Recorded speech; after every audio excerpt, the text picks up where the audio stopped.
Alright, so I just sort of got this made by our dear AI friends for fun to do a quick compare and contrast of Anton Chigurh and Daniel Plainview. And I thought it spit out some pretty interesting stuff.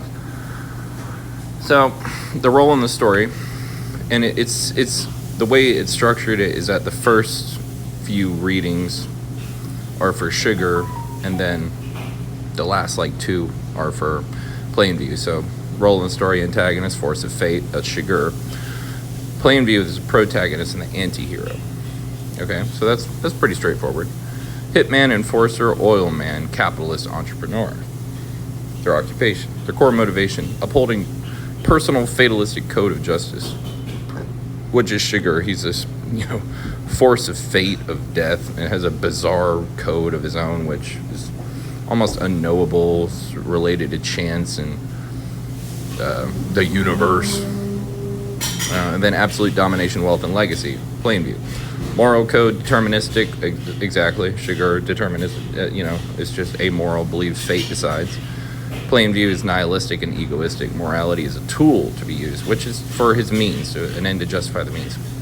Psychological traits: psychopathic, calm. Chigurh, emotionless, cryptic, fatalistic. Cryptic, that's a really good one because he definitely is very cryptic in his mannerisms, his dress, his philosophy.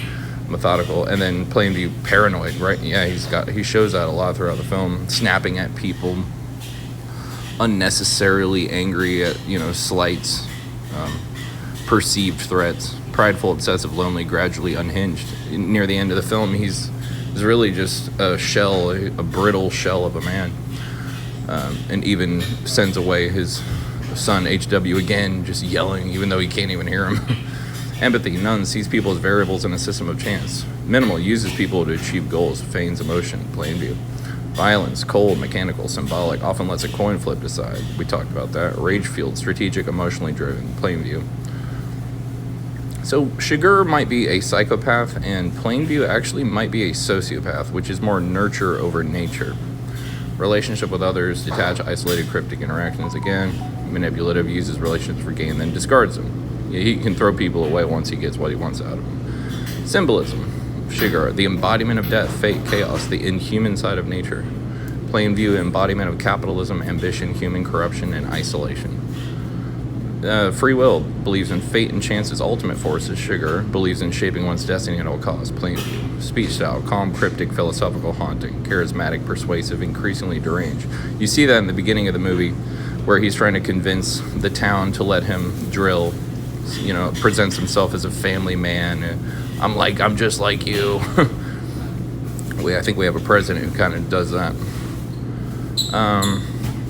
The appearance, that's kind of, Plainview: gradual physical and emotional decay, weathered and worn. In the end of the bowling alley, he's done. He even says, "I'm finished." Narrative function. You can read the rest of that.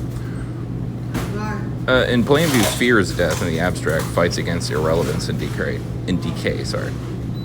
Ending disappears into anonymity like death he is never caught. And Plainview ends alone, mad, spiritually bankrupt. Chigurh is an uncanny, alien, inhuman horror. He's not even really a human being at all. He's just an idea. Plainview is more actually grounded in reality. And you can read the summary comparison. I'll scroll through that real quick.